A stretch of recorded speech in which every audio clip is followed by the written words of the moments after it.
Assalamualaikum warahmatullahi wabarakatuh. Baik, pada video kali ini saya akan membahas mengenai tugas ulangan tengah semester 2, yaitu mata kuliah perkembangan individu dengan dosen pengampu Bapak Dr. Andes Sahril Bukhari SPD MPD, Pak Amirullah SPD MPD, dan Pak Sulfikri SPD MPD.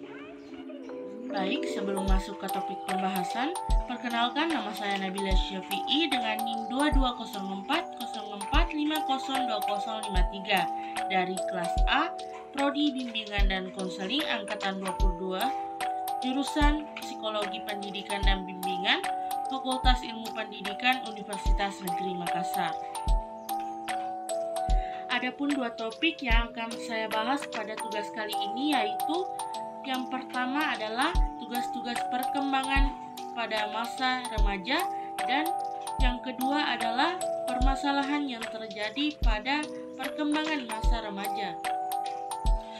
Baik, kita masuk pada tugas-tugas perkembangan masa remaja. Perkembangan remaja ditandai dengan adanya beberapa tingkah laku, baik tingkah laku positif maupun tingkah laku yang negatif. Hal ini dikarenakan pada masa ini remaja sedang mengalami masa pancaroba, dari masa kanak-kanak ke masa remaja. Perilaku sukarelawan, gelisah, periode labil seringkali melanda remaja pada masa ini.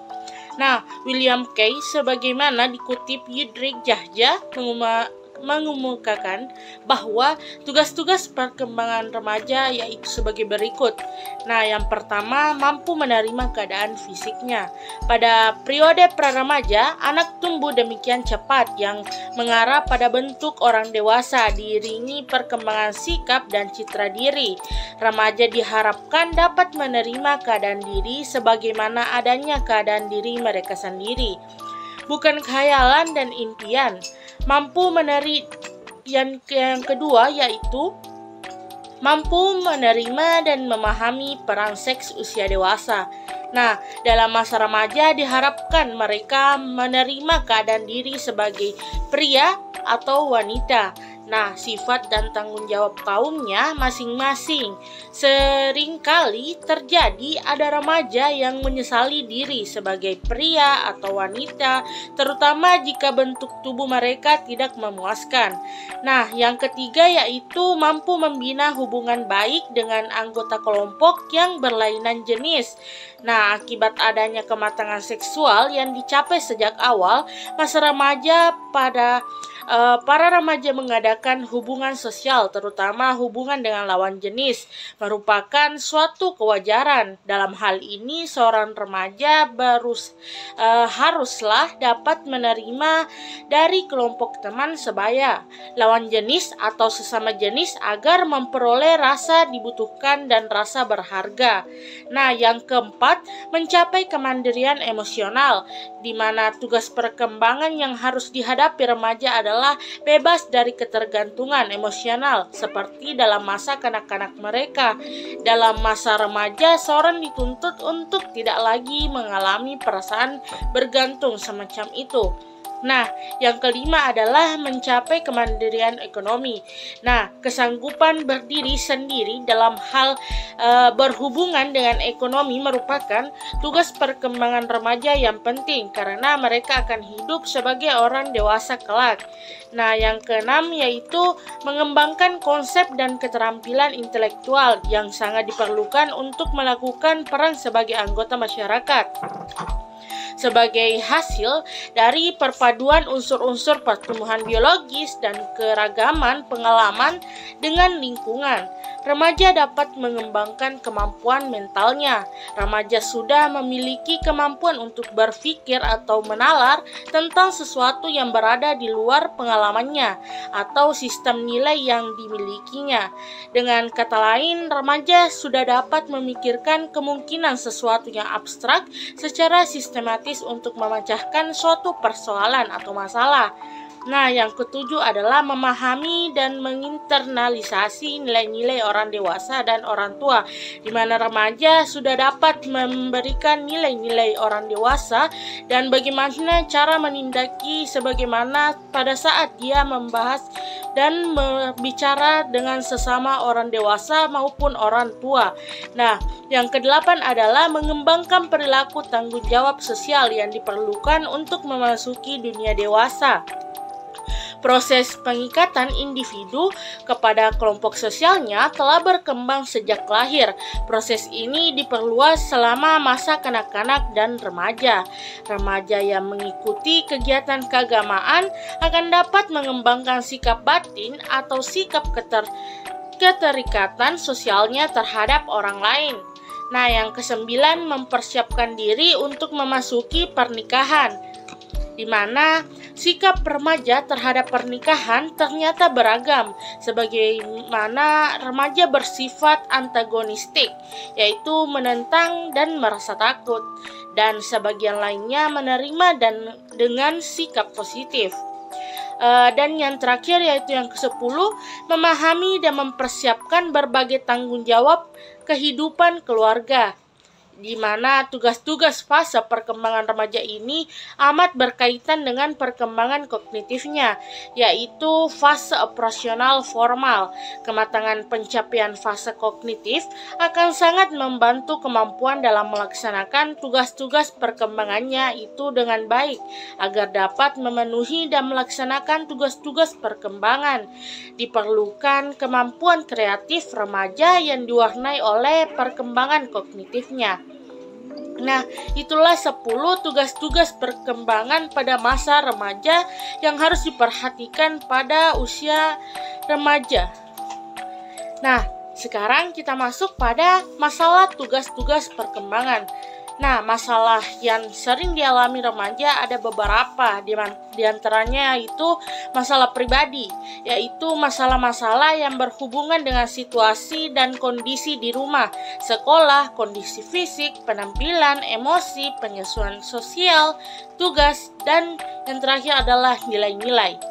Nah, yang kedua adalah masalah khas remaja, yaitu masalah yang timbul akibat status yang tidak jelas pada remaja, seperti masalah pencapaian kemandirian, kesalahpahaman atau penilaian berdasarkan stereotip yang keliru, adanya hak-hak yang lebih besar dan lebih sedikit kewajiban dibebankan oleh orang tua.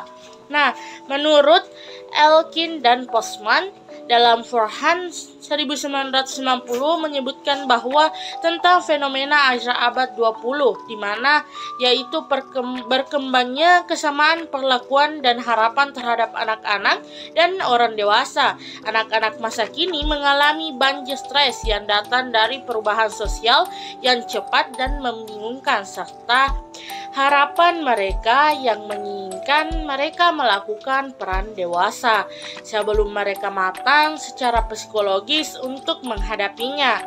Tekanan-tekanan tersebut menimbulkan akibat seperti kegagalan di sekolah, penyalahgunaan obat-obatan, depresi, dan bahkan bunuh diri, serta keluhan-keluhan somatik dan kesedihan yang kronis atau gangguan emosional.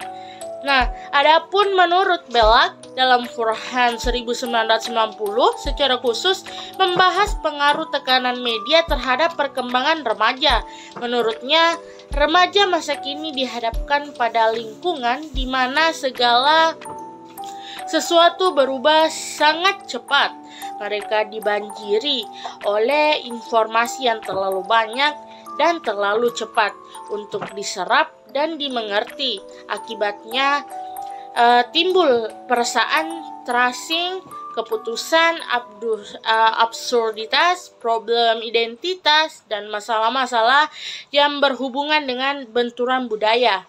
Nah, tugas-tugas perkembangan pada masa remaja yang disertai oleh berkembangnya kapasitas intelektual, stres, dan harapan-harapan baru yang dialami remaja membuat mereka mudah mengalami gangguan, baik berupa gangguan pikiran, perasaan, maupun gangguan perilaku.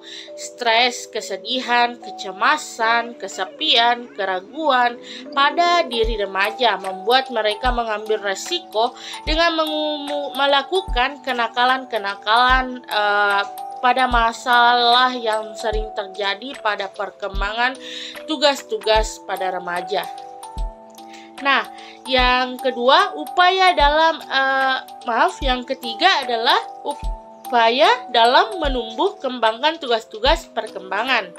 Nah, untuk mensukseskan, memperlancar, atau menyelesaikan tugas-tugas perkembangan remaja, terdapat beberapa cara yang dapat dilakukan. Nah, yang pertama adalah memberikan banyak kesempatan kepada remaja untuk aktif dalam berbagai aktivitas sosial. 2. Membantu mengarahkan peran remaja sesuai dengan tugas-tugasnya. Nah, yang ketiga adalah membantu remaja yang lambat perkembangannya melalui penjelasan yang dapat diterimanya. Dan yang terakhir adalah membantu remaja untuk memilih lapangan kerja yang tepat dan sesuai dengan bakat dan keinginannya. Nah, intensitas kebutuhan tidak semua sama antara individu yang satu dengan individu lainnya, karena kondisi pribadi yang berbeda, situasi lingkungan yang berlainan, dan ada individu yang ingin segera kebutuhannya terpenuhi. Namun kenyataannya banyak yang tidak terpenuhi. Dengan melakukan upaya menumbuh kembangkan pada remaja dapat membantu remaja untuk menemukan serta mendapatkan jati dirinya yang sebenarnya. Dan dari itu pula bahwa tugas perkembangan dan kebutuhan merupakan sesuatu yang muncul pada periode tertentu dalam rentang kehidupan remaja. Apabila tugas dan kebutuhan dapat terpenuhi, maka membawa kebahagiaan dan kesuksesan dalam menuntaskan tugas-tugas perkembangan berikutnya. Sebaliknya, apabila gagal, maka akan menyebabkan ketidakbahagiaan pada remaja yang bersangkutan, di mana menimbulkan penolakan masyarakat dan kesulitan dalam menuntaskan tugas-tugas perkembangan periode-periode berikutnya pada masa remaja tersebut. Nah, hanya sampai di situ pada topik pertama ini. Nah, selanjutnya kita akan masuk ke topik kedua. Baik, kita masuk pada topik kedua, yaitu permasalahan pada masa remaja. Nah, berikut adalah beberapa permasalahan yang terjadi pada masa remaja. Di antaranya yaitu krisis identitas, juvenile delinquency, pergaulan bebas, penyakit seksual, dan nafsa, narkotika, psikotropika, dan zat adiktif lainnya. Nah, kita masuk pada topik kedua, yaitu permasalahan yang terjadi pada masa remaja.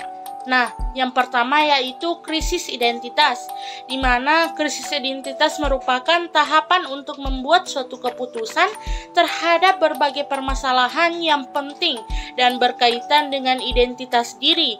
Kemuan Erikson juga mengatakan pada saat remaja, krisis yang harus diselesaikan oleh remaja adalah pencarian identitas diri, di mana identitas diri yang harus dikembangkan dan dicari meliputi penerimaan keadaan fisik dan lingkungan sosialnya, serta kematangan emosional, pengembangan keterampilan intelektual, dan memiliki nilai-nilai sosial yang cocok untuk digunakan untuk mengembangkan perilaku sosial diri sendiri.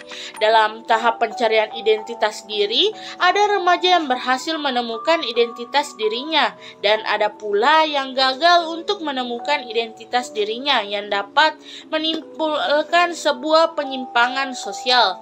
Nah, penyebab terjadinya sebuah krisis identitas disebabkan oleh konflik psikososial. Dari penelitian Yendorf tahun 2014 adalah mengemukakan bahwa konflik sosial yang terjadi pada masa remaja dikarenakan faktor pengalaman kekerasan atau konflik keluarga, penceraian, kehilangan orang tua, pelecehan sosial ekonomi, dan kurangnya pelatihan dari orang tua. Nah, salah satu konflik psikososial adalah kekerasan.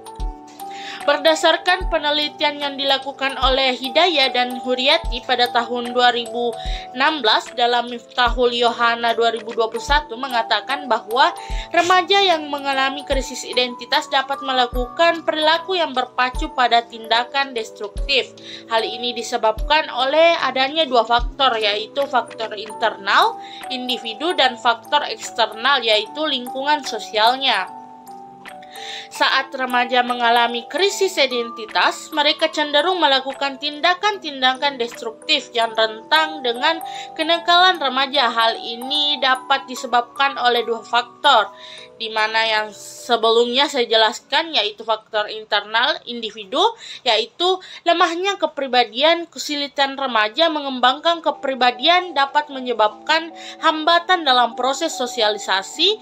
Manifestasi lemahnya kepribadian ini menyebabkan timbulnya tingkat emosional yang labil pada remaja, sehingga tingkat toleransi stres pun relatif rendah. Remaja pun memperlihatkan tanda-tanda kurang rasa percaya diri atau rendah diri, adanya kekecewaan serta gangguan emosi dan kehendak serta cara berpikir yang keliru.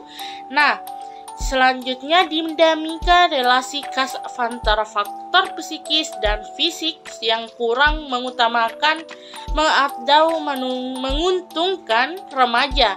Misalnya, badan terlalu gemuk atau kurus, wajah kurang oke, sikap tertutup, teman terbatas, prestasi belajar antara sedang ke kurang, dan kurang berani menghadapi tantangan. Nah, remaja tipe ini biasanya kurang percaya diri jika berhadapan dengan orang lain atau di depan publik. Nah, yang ketiga, kurangnya pengalaman karena faktor usia. Nah, anak usia remaja masih kurang pengalaman, pengertian, penalaran, terutama masalah narkoba dan dampaknya pada kehidupan seseorang. Nah, selanjutnya itu pengertian yang salah. Terkadang remaja kurang pengetahuan dan pengertian, terutama masalah narkoba, sehingga remaja mendapatkan informasi yang salah dari teman-teman sebayanya, namun tidak disadarinya. Nah, selanjutnya yaitu kurang religius, di mana pendidikan agama remaja sangatlah minim, sehingga pengenalan maupun pemahaman akan Allah SWT sangatlah lemah atau Tuhan lainnya. Nah, remaja menjadi kurang mendalami ajaran agama, karena itu tak heranlah jika pendalaman etika moral yang terkandung dalam ajaran agama sangatlah rendah, sehingga remaja tidak memiliki kontrol diri. B, yaitu selanjutnya di mana faktor eksternal atau lingkungan, ketidakharmonisan hubungan antara keluarga, yaitu orang tua terlalu menekan remaja, perselisihan antara saudara, pengaruh pergaulan remaja yang buruk, ekses negatif dari keadaan sekolah, perceraian orang tua, serta terjadinya konflik antara keluarga dan yang ada di lingkungannya. Nah, selanjutnya yaitu juvenile delinquency, di mana yaitu kenakalan remaja adalah suatu perbuatan yang melanggar sebuah norma, aturan, atau hukum dalam masyarakat yang dilakukan pada usia remaja atau transisi masa anak-anak dan dewasa. Kenakalan remaja adalah studi masalah sosial dapat dikategorikan ke dalam perilaku menyimpan. Dalam perspektif perilaku menyimpan, masalah sosial terjadi karena terdapat penyimpangan perilaku dari berbagai aturan-aturan sosial maupun dari nilai-nilai dan norma sosial yang berlaku. Nah, yang ketiga adalah yaitu Pergaulan bebas. Istilah pergaulan bebas sudah bukan hal yang labu lagi, di mana kehidupan masyarakat tanpa melihat jenjang usia. Kata pergaulan bebas sudah sangat populer, akan tetapi pergaulan bebas pada saat ini diidentikan dengan remaja menuju dewasa. Pergaulan bebas artinya tindakan di luar koridor norma-norma yang berlaku di masyarakat. Nah, pergaulan artinya proses bergaul, sedangkan bebas yaitu lepas, sama sekali tidak terhalang, terganggu, dan sebagaimananya, hingga boleh bergerak, berbicara, berbuat dengan leluasa. Pergaulan bebas dalam pemahaman di masyarakat identik dengan kenakalan-kenakalan yang dilakukan oleh remaja dan dapat merusak nilai dalam masyarakat. Selanjutnya, penyakit seksual. Pengertian penyakit seksual, PMS, adalah infeksi atau penyakit yang ditularkan melalui hubungan seks, oral, anal, vagina, atau penyakit kelamin, atau infeksi yang ditularkan melalui hubungan seks yang dapat menyerang alat kelamin dengan atau tanpa gejala, dapat muncul dan menyerang mata, mulut, saluran pencernaan, hati, otak, serta organ tubuh lainnya. Misalnya, HIV, AIDS, hepatitis B. Penyakit menular seksual merupakan penyakit yang ditakuti oleh setiap orang. Angka kejadian penyakit ini termasuk tinggi di Indonesia. Kelompok resiko yang rentan terinfeksi tentunya adalah seorang yang sering jajan alias punya kebiasaan perilaku yang tidak sehat. Infeksi yang ditularkan lewat hubungan seksual atau penyakit kelamin menular adalah penyakit yang cara penularannya melalui hubungan kelamin. Nah, selanjutnya adalah yaitu nafsa, narkotika, psikotropika, dan zat adiktif lainnya. Nah, bahan zat obat yang bila masuk ke dalam tubuh manusia akan mempengaruhi terutama otak atau susunan saraf pusat, sehingga menyebabkan gangguan kesehatan fisik, psikis, dan fungsi sosial. Oleh karena terjadi kebiasaan, ketagihan atau adiksi, serta ketergantungan dependensi terhadap nafsa. Istilah nafsa umumnya digunakan oleh sektor pelayanan kesehatan yang menitik beratkan pada upaya penanggulangan dari sudut kesehatan fisik, psikis, dan sosial. Nafsa sering disebut juga sebagai zat psikoaktif, yaitu zat yang bekerja pada otak sehingga menimbulkan perubahan perilaku, perasaan, dan pikiran. Nah, adapun faktor-faktor yang mempengaruhi penyalahgunaan nafsa diantaranya adalah faktor individu.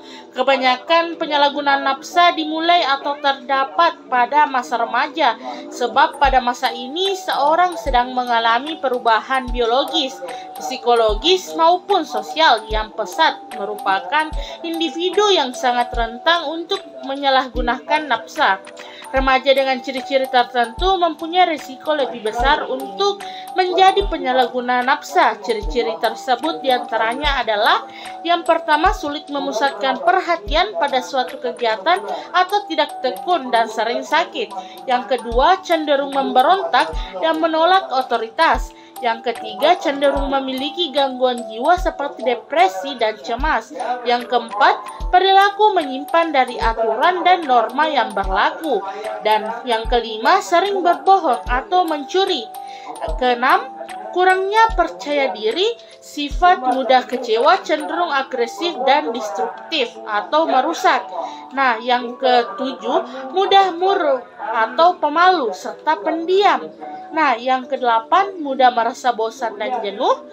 Kesembilan, keinginan yang besar untuk mencoba atau rasa penasaran, keinginan hanya untuk bersenang-senang. Dan yang kesepuluh, keinginan untuk mengikuti mode karena dianggap sebagai lambang keperkasaan dan kehidupan modern. Dan yang ke-11 adalah keinginan untuk diterima dalam pergaulan, identitas diri yang kabur hingga merasa diri kurang jantan. Nah, yang terakhir adalah tidak siap mental untuk menghadapi sebuah tekanan pergaulan sehingga sulit mengambil keputusan untuk menolak tawaran nafsa dengan tegas. Nah, dan yang kedua adalah faktor lingkungan. Faktor lingkungan tersendiri meliputi faktor lingkungan keluarga dan lingkungan pergaulan baik di sekitar rumah, sekolah, dan teman sebaya maupun di lingkungan masyarakat. Baik, itulah tadi dua topik pembahasan terkait dua topik yang saya ambil untuk memenuhi tugas ulangan tengah semester. Semoga bermanfaat dan dapat dipahami. Wabillahi taufiq wal hidayah. Wassalamualaikum warahmatullahi wabarakatuh.